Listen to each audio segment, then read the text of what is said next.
And here now to share their thoughts on the A's as well as the rest of Nevada's 2023 legislative session are Sandra Cosgrove, College of Southern Nevada history professor and executive director of Vote Nevada, a nonprofit focused on nonpartisan civics education. Also Michael Schaus, libertarian political columnist and founder of Schaus Creative, and Chris Giunkiliani, former Democratic State Assemblywoman and Clark County Commissioner. Wow, you all have some long titles there. They don't pay well, no. Let's talk about what has been a long legislative session. You just heard from Sean Galanka of the Nevada Independent what's going on with the A's. I want to hear real quickly from each of you. Would you have voted for this bill as it currently stands? Sandra, I'll start with you. Yes. You would. What about you, Chris? Absolutely not. No? And Michael? No. Okay, well, let's go with why yes first. Looking at the people who lined up behind it. And so you had a lot of the major casinos, you had the Resort Association, but then you had a lot of the building trades, you had Culinary Union. When you've got that many people behind something, it's probably going to pass. And so to me, let's get it passed and then make sure that the things that are in it get implemented. Okay, so you see both sides as being represented as wanting this, both, I guess, the community aspect as well as the business aspect, but what is she missing in either of your opinions? To me, it's about public policy, and it's not a good policy, period. And so it doesn't matter to me who lines up or who doesn't, because that's where the lobbying and the political side comes in and interferes with what public policy should be. So you can make an excuse that if I give you this, then you can vote for it, but that's not a legit reason to violate the public policy, which comes down to, do you take public taxpayer dollars and give it to a private person that's a billionaire? Period. And okay. Oh, I was going to say that's exactly right. I think UC Berkeley once described it as socializing the costs but privatizing the profits. You've got a private entity that is benefiting from public tax dollars. That doesn't really seem like that's going to be in the interest of the public good, so to speak.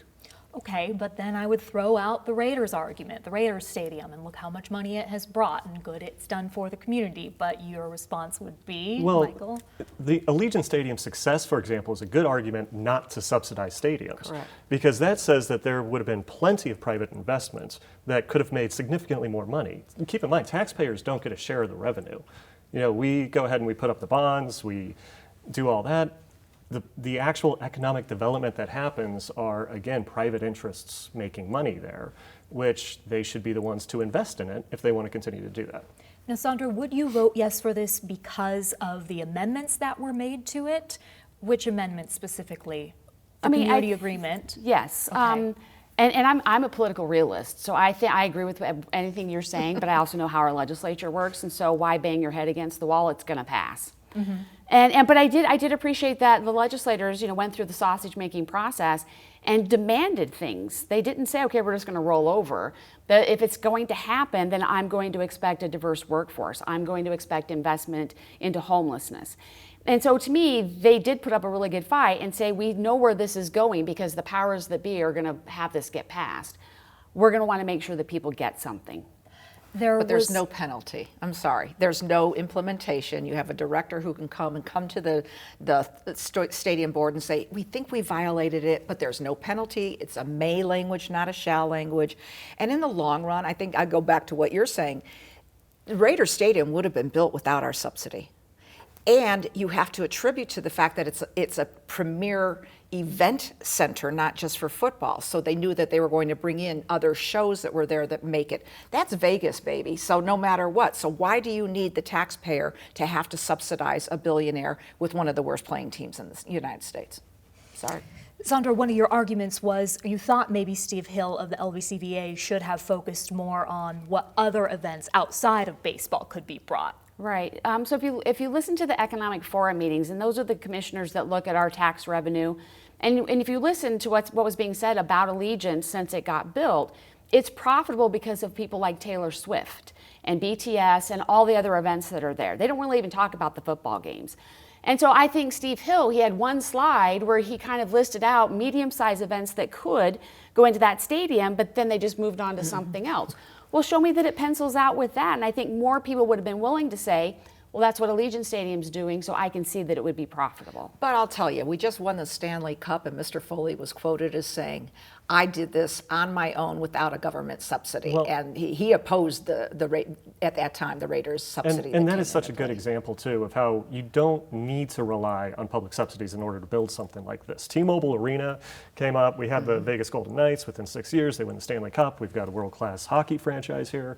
That all happened without going hat in hand to taxpayers. I think that, you're absolutely right. This probably was going to happen no matter what. And I will say that it's not as egregious as we all thought it was going to be when we first heard $500 million and everything else. It certainly has been negotiated down. But it's still nonetheless, in principle, should be insulting to a lot of taxpayers who look around and say, hey, you know what? $180 million we're giving in transferable tax credits could be spent much better in education or homelessness mitigation efforts or whatever you want to say. Mental health programs Exactly. that you vetoed for the kids. There are a lot of other so ways you couldn't you can fund spend that money. mental health programs or capping senior citizens' rent basis. You vetoed those, saying there wasn't enough money or it was the policy, but you can go ahead and give money away on that. So we pick and choose. It's cherry picking. It really, truly is. They amended both in the Senate and the Assembly. I appreciate that they listened and they tried to come up with, that takes a lot of strength, and I understand that part. But if it's bad public policy, you don't negotiate against yourself. You say, thank you very much, no.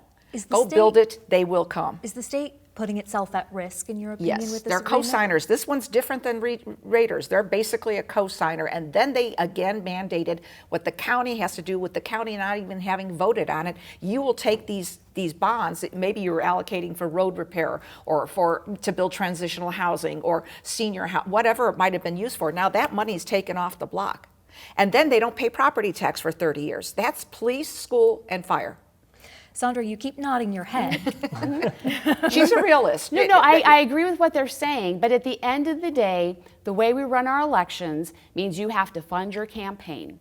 And so you're going to have to go to the unions, you're going to have to go to the casinos, you're going to have to ask for those donations to be able to run in the way we run our election processes. And so you can look at all the public policies, and then you can look at the people who are going to write those checks for you sitting at that table saying you should vote for this, and then that's what you're going to do. And therefore, as a former legislator, that's when you tell them no. Well, and I think that's part of the reason why I haven't seen all the polling on the issue, but I get the sense that a lot of Nevadans are opposed to this. I mean, the testimony was 85, 87% opposed. And I think that that's exactly part of the reason why. We know exactly what this is. This is a bunch of lawmakers talking to a bunch of lobbyists trying to figure out, hey, what can I give you and what can you give me so that way we can move this forward? And that's all happening behind closed doors. And that is a disturbing part of the process, even beyond the handout to private interests. As a former legislator, you have to be able to vote your conscience, regardless. No lobbyist makes me vote, period. And any legislator says that is full of crap, okay, and they should be kicked out. You made a decision, and you blamed someone else for the decision that you made. But as an elected, you made that decision, and that was your choice. And if you don't believe it's the right thing to do, then you should say no, which is harder than saying yes more often than not. And so I don't buy that. I watched the hearings as best as I could. I think the Senator Neal brought up some excellent points, Senator Scheibel. I think that there was a lot of good interaction of trying to get people back to learning how to govern. Governing is different than voting. Governing is making sure that you know what your policy ranges are. Who are you benefiting? Where's your, not only your dollars, but where's that public input coming from? And if you can't vote your conscience, then you shouldn't be there. But that's a lot to ask for people who are in a part-time legislature that That's meets an for excuse as well, 120 Sandra. days. It's not about part-time. It's about whether or not you are elected to do your duty, and your duty is a public servant, and public servant means you serve the public. Not to pick on all politicians, but it's also just a big ask for politicians because you look at what's going on the national stage, you have exactly the same incentives. The incentives of the political process being different than the governing process. Right. The incentives, they encourage folks to, if they are Can you given an clarify the excuse. difference between the political process and the governing process? So the governing process is exactly what we were talking about, the policy here. The idea of, okay, do we want to give $180 million in transferable tax credits? Is that good policy? The political aspect of it is, all right, if I do that, who's going to support me? I need to work with the governor. Okay, if I support this for the governor, then he's going to support me on this issue of mine. And that is, I think, what frustrates a lot of people who just casually pay attention to this is the politics tend to overwhelm the policy issues or the government issues. I want to move on. Okay. Let's talk about Governor Lombardo campaigning on being the next education governor.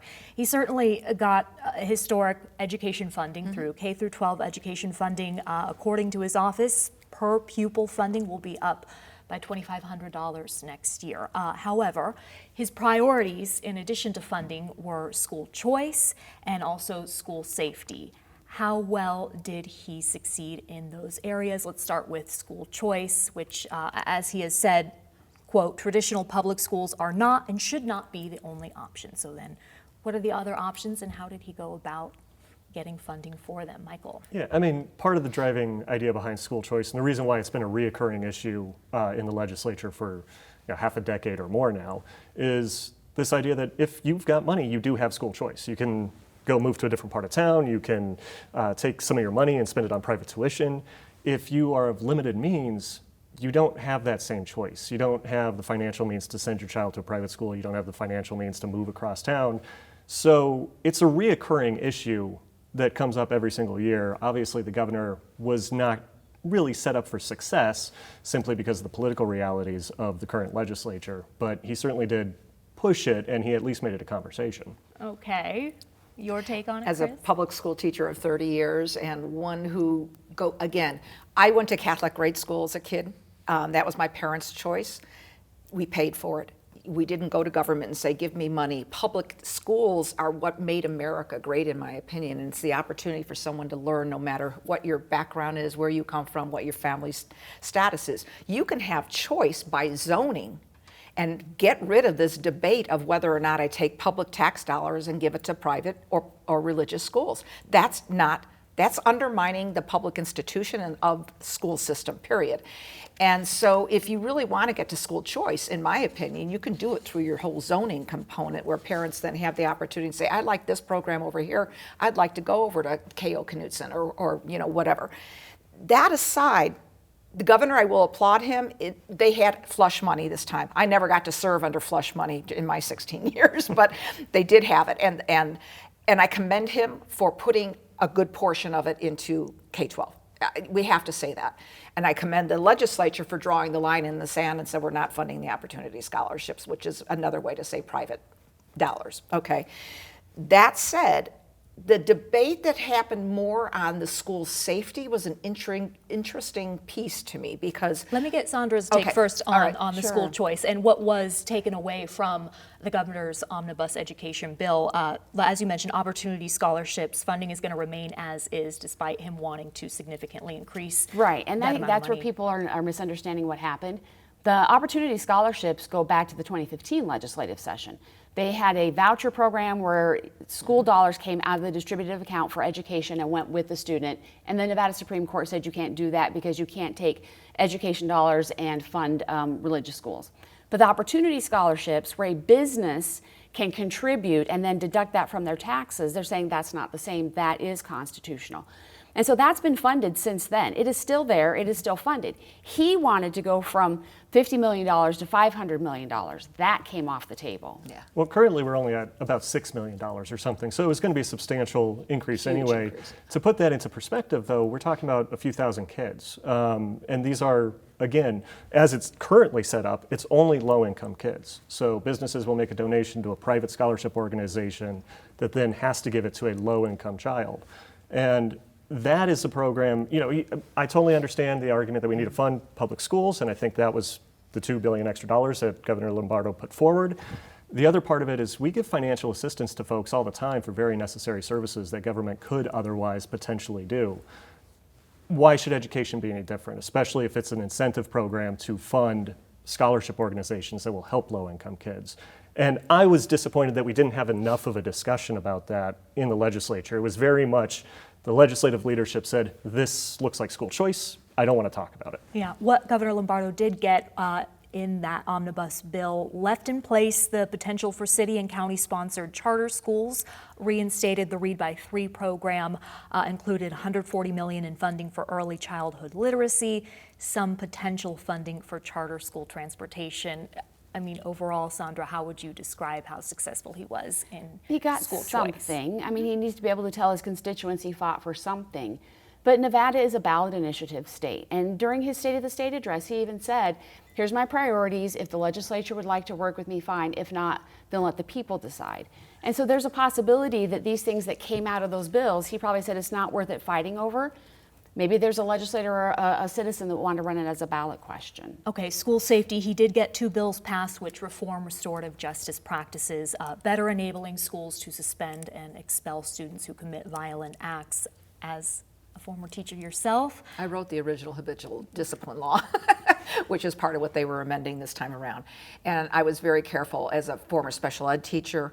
Age is a consideration, and I hated even doing the age 11. Now they can go down to 6. Where is your programming? Where is your placement? What are you going to do with those kids?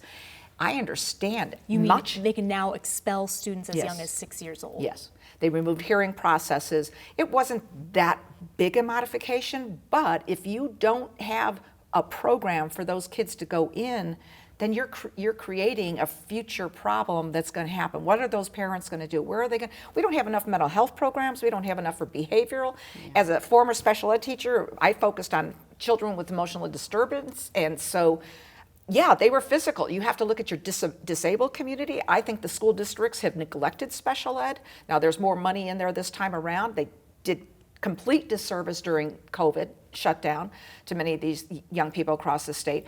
So hopefully the money that was put in there can come into some actual programming where you have counseling, you have psychologists, you have psychiatrists, you have teach parents about 504 plans, you teach teachers about 504. Half the faculty don't know how to handle and implement a behavioral plan for a special ed kid in their classroom. And that's where we need to really take a step back and say, what are we not doing that we have the ability to do that doesn't really cost money? In your teacher training programs and your administrative training programs and your support personnel programs, come together as a faculty and okay, these 10 kids have a behavior plan. How are we supposed to implement it? If it's not implementable, the IEP can be reconvened and you can work out something that's better for the family as well as the children and still maintain safety on that campus. Michael, your response to reforming restorative justice practices? Well, I mean, I think especially following COVID, we had a lot of violent cases that were highly publicized. And that's going to put a lot of parents on edge. A lot of parents are going to say, well, wait a minute, something has to change. And I think that's probably the reason why he was able to get this through, because it went even beyond the specifics of the bill, just the mentality, this overall feeling in the state that, is my kid safe at school? Right. That's a scary feeling for parents. And I think a lot of Democrats and Republicans understood that feeling and said, okay, we have to take some sort of step forward. This is the step that's put in front of us. Sandra? So this is why the bill that I was laser focused the whole time was AB 37, which creates the Behavioral Health Workforce Center in the Nevada system of higher education, because we have known for many, many years, we just don't have enough providers. There's not counselors, social workers, school psychologists, and that's one of the reasons you can't implement a restorative justice plan, because all of those paraprofessionals have to be in the school supporting the teachers.